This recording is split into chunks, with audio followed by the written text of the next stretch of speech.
Hello everyone, welcome to back my channel. এই এপিসোডে আমরা আলোচনা করব লার্নিং থিওরিজ অফ টিচিং, অর্থাৎ শিক্ষার তত্ত্ব, কার্যকরী শিক্ষকতার গুরুত্বপূর্ণ তত্ত্ব। এবং এই এপিসোডটির সমগ্র যে স্লাইডগুলো আছে সেগুলো সব আমাদের টেলিগ্রাম চ্যানেলে প্রোভাইড করে দেওয়া আছে। তোমরা ডেসক্রিপশন বক্স থেকে লিঙ্ক নিয়ে পিডিএফ ডাউনলোড করে নিতে পারো। তো কোনো রকম সময় নষ্ট না করে আমরা আমাদের টপিকে প্রবেশ করি। কার্যকরী শিক্ষকতার গুরুত্বপূর্ণ তত্ত্ব, অর্থাৎ কার্যকরী শিক্ষকতার ক্ষেত্রে কিছু গুরুত্বপূর্ণ তত্ত্ব আছে, আমরা সেগুলো একে একে আলোচনা করব। ফার্স্ট, আচরণবাদ বা বিহেভিয়ারালিজম। পর্যবেক্ষণযোগ্য আচরণ এবং উদ্দীপনা প্রতিক্রিয়া সমিতির দৃষ্টি নিবদ্ধ করে এবং কাঙ্ক্ষিত আচরণগুলিকে স্পষ্ট করার জন্য শক্তি বৃদ্ধি এবং পুরস্কারের উপর জোর দেয়। এবং এই যে আচরণবাদ কার্যকরী শিক্ষকতার একটা তত্ত্ব হিসাবে উঠে এসেছে, এই আচরণবাদের প্রবক্তা হলেন বা মূল তাত্ত্বিক হলেন B.F. স্কিনার এবং ইভান পাভলভ। আচরণবাদ সম্পর্কে কি বলছে, যে কোন একটা প্রাণীর সে কি ধরনের আচার আচরণ করছে তার উপর নির্ভর করে তার একটা তত্ত্ব বা থিওরি তৈরি করা হবে।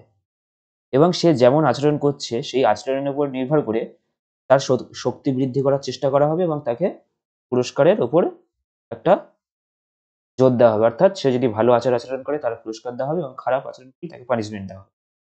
অর্থাৎ এইভাবে একটা আচরণবাদের উপর নির্ভর করে একটা তত্ত্ব গড়ে তুলছে, তাকে বলা হচ্ছে আচরণ।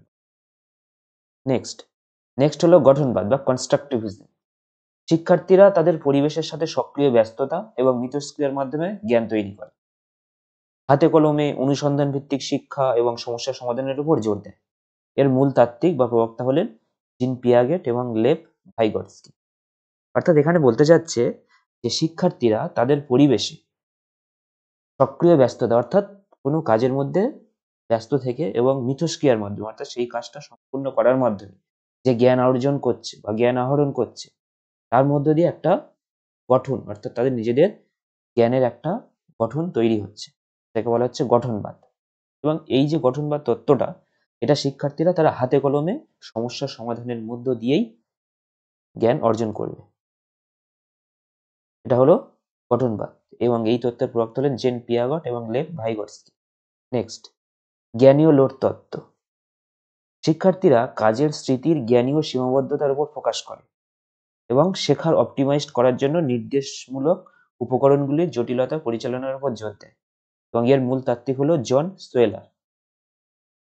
তাহলে এখানে কি বলছে, যে শিক্ষার্থীরা যখন কোনো কাজ করে সেই কাজের যে মধ্য দিয়ে যে জ্ঞান আছে সেই জ্ঞানের মানে যতটুকু সে জ্ঞান অর্জন করছে সেই তার সীমাবদ্ধতার মধ্য দিয়ে সে তার জ্ঞানটা অর্জন করছে, অর্থাৎ জ্ঞানটা আহরণ করছে। এইভাবে সে জ্ঞানীয় লোড তত্ত্বর মধ্য দিয়ে নিজের যে অবজেক্টিভ উদ্দেশ্য সেটা পূরণ করছে। একে জ্ঞানীয় লোড তত্ত্ব বলা হচ্ছে। নেক্সট, সামাজিক শিক্ষা তত্ত্ব, অর্থাৎ অন্যের আচরণের পর্যবেক্ষণ, মডেলিং এবং অনুকরণের মাধ্যমে শেখা হয়।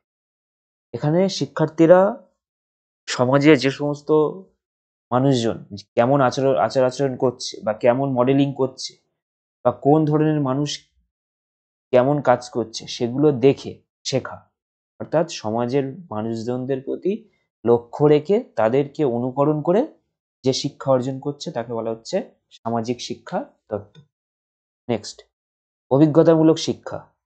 শেখা ব্যক্তিগত অভিজ্ঞতার উপর ভিত্তি করে এবং প্রতিফলন, সক্রিয় সম্পৃক্ততা, প্রতিফলন এবং জ্ঞান প্রয়োগের উপর জোর দেয়। অর্থাৎ অভিজ্ঞতামূলক শিক্ষা কি, যখন কোনো ব্যক্তি নিজে কোনো কাজ করে সেই কাজের মধ্য দিয়ে নিজে অভিজ্ঞতা অর্জন করছে এবং অভিজ্ঞতা অর্জনের মধ্য দিয়ে তার কি জ্ঞান অর্জন হচ্ছে, সেটাকে বলা হচ্ছে অভিজ্ঞতামূলক শিক্ষা। এই তত্ত্বের মূল প্রবক্তা হলো ডেভিড কলফ। নেক্সট, একাধিক বুদ্ধিমত্তা তত্ত্ব, অর্থাৎ বুদ্ধিমত্তাকে বিভিন্ন ক্ষমতা এবং প্রতিভার পরিসর হিসাবে সংজ্ঞায়িত করে। বিভিন্ন শেখার শৈলী এবং শক্তিগুলিকে সম্বোধন করার গুরুত্বের উপর জোর দেয়। এর মূল তাত্ত্বিক হলেন হাওয়ার্ড গার্ডনার। অর্থাৎ একটা মানুষের যে বুদ্ধি রয়েছে, তার যে বিভিন্ন ক্ষমতা রয়েছে, সেই ক্ষমতাকে কাজে লাগিয়ে বা তার যে প্রতিভা রয়েছে সেই প্রতিভাকে কাজে লাগিয়ে সে যখন কোনো কাজ সম্পন্ন করে তাকে বলা হচ্ছে একাধিক বুদ্ধিমত্তা তত্ত্ব। অর্থাৎ একটা ব্যক্তি এক বা একাধিক কাজ সম্পূর্ণ করতে পারে তার বুদ্ধিমত্তা দিয়ে। সেই জন্য বলা হচ্ছে একাধিক বুদ্ধিমত্তার তত্ত্ব, অর্থাৎ একই ব্যক্তির মধ্যে একাধিক বুদ্ধিমত্তার পরিচয় পাওয়া যায়। নেক্সট, সামাজিক সাংস্কৃতিক তত্ত্ব, অর্থাৎ এখানে শিক্ষা সাংস্কৃতিক এবং সামাজিক কারণ দ্বারা প্রভাবিত হয়। শেখার ক্ষেত্রে ভাষা, মিথস্ক্রিয়া এবং সাংস্কৃতিক সরঞ্জামের ভূমিকার উপর জোর দেওয়া হয়। এর মূল তাত্ত্বিক হলেন বা মূল প্রবক্তা হলেন লেভ ভাইগটস্কি। সামাজিক সাংস্কৃতিক তত্ত্ব মানে কি? এখানে শিক্ষা, সংস্কৃতি এবং সামাজিক কারণ দ্বারা প্রভাবিত হয়। অর্থাৎ একজন ব্যক্তি যে শিক্ষা এবং সংস্কৃতি অর্জন করছে, সেই সংস্কৃতি বা শিক্ষা আসছে সমাজ থেকে, সমাজের দ্বারা সে সেটা প্রাপ্ত হচ্ছে। এখানে তার সমাজ থেকে ভাষা, মিথস্ক্রিয়া মানে একে অপরের সাথে ইন্টারাকশন, সাংস্কৃতিক সরঞ্জাম কিভাবে হয় সেটা সবকিছু সে সমাজ থেকেই শিখছে, সমাজের সংস্কৃতি। তাই একে বলা হচ্ছে সামাজিক সাংস্কৃতিক তত্ত্ব। নেক্সট, অ্যান্ড্রোগজি। আচ্ছা, এটা অ্যান্ড্রোগজি অ্যান্ড্রোগজি, এখানে অ্যান্ড্রোগজি বলতে বোঝাচ্ছে যে প্রাপ্তবয়স্ক যারা। যখন একটা ছাত্র প্রাপ্তবয়স্ক অবস্থায় জ্ঞান অর্জন করে বা শিক্ষা অর্জন করে তখন তাকে বলা হয় অ্যান্ড্রোগজি। এই প্রাপ্তবয়স্ক শিক্ষার নীতি এবং বৈশিষ্ট্যের উপর প্রকাশ করে। অর্থাৎ একজন প্রাপ্তবয়স্ক সে কি ধরনের নীতি অনুসরণ করবে শিক্ষার ক্ষেত্রে, তার বৈশিষ্ট্য কেমন হয় সেটার উপরে ফোকাস করে বা লক্ষ্য দেয়। স্বনির্দেশিত শিক্ষা, ব্যবহারিক প্রাসঙ্গিকতা এবং শিক্ষার্থীদের অভিজ্ঞতার উপর জোর দেয়। অর্থাৎ শিক্ষার্থীরা যাতে ভালোভাবে অভিজ্ঞতা অর্জন করতে পারে সেটার উপরে জোর দেওয়া হয় এই অ্যান্ড্রোগজি লেভেলে। এর মূল তাত্ত্বিক হলো Malcolm Knowles. Next, zone of proximal development, ZPD. অর্থাৎ এর মধ্যে শেখা হয় যে একজন শিক্ষার্থীর বর্তমান ক্ষমতা এবং নির্দেশিকা সহ তাদের সম্ভাব্যতার মধ্যে পরিসর। অর্থাৎ একজন শিক্ষার্থীর মধ্যে যে পরিমাণ ক্ষমতা রয়েছে, সুপ্ত ক্ষমতা রয়েছে বা প্রতিভা রয়েছে, এবং নির্দেশিকা সহ, অর্থাৎ একজন শিক্ষক সে এমন নির্দেশিকা প্রদান করবে যাতে সে তার সুপ্ত সম্ভাবনার বিকাশ করতে পারে। স্ক্যাফোল্ডিং এবং শেখার সুবিধার্থে উপযুক্ত সহায়তা প্রদানের উপর জোর দেয়। অর্থাৎ একজন শিক্ষার্থী যাতে ভালোভাবে শিখতে পারে সেক্ষেত্রে শিক্ষক তার বিভিন্নভাবে সহায়তা করে থাকবে। এই জোন অফ প্রক্সিমেন্টাল ডেভেলপমেন্টের মূল তাত্ত্বিক হলেন লেভ ভাইগটস্কি। নেক্সট, মানবতাবাদ বা হিউম্যানিজম। এই তত্ত্বের মধ্যে বলা হচ্ছে যে স্বতন্ত্র শিক্ষার্থীর চাহিদা, প্রেরণা এবং স্ব-বাস্তবায়নের উপর দৃষ্টি নিবদ্ধ করে। শিক্ষার্থী কেন্দ্রিক পন্থা, ব্যক্তিগত বৃদ্ধি এবং সামগ্রিক শিক্ষার উপরে জোর দেওয়া হয়। মূল তাত্ত্বিক কার্ল রজার্স এবং আব্রাহাম মাসলো বা মূল প্রবক্তা হিসাবে এদের ভূমিকা অনস্বীকার্য। এখানে মানবতাবাদ মানে কি বলছে? যে একজন শিক্ষার্থী সে কতটা মানবপ্রেমী, তার যে চাহিদা, তার যে প্রেরণা, তার যে স্ব-বাস্তবায়ন, কোনো কিছু করার যে একটা বাস্তবায়নের চিন্তা সে কোথা থেকে পাচ্ছে? কারণ সেই মানব সমাজের মধ্য থেকেই সে উদ্বুদ্ধ হচ্ছে বা প্রেরিত মানে নির্দেশনা গ্রহণ করছে। সেই জন্য সে একজন মানবতাবাদী হিসাবে প্রথমে পরিচয় লাভ করবে।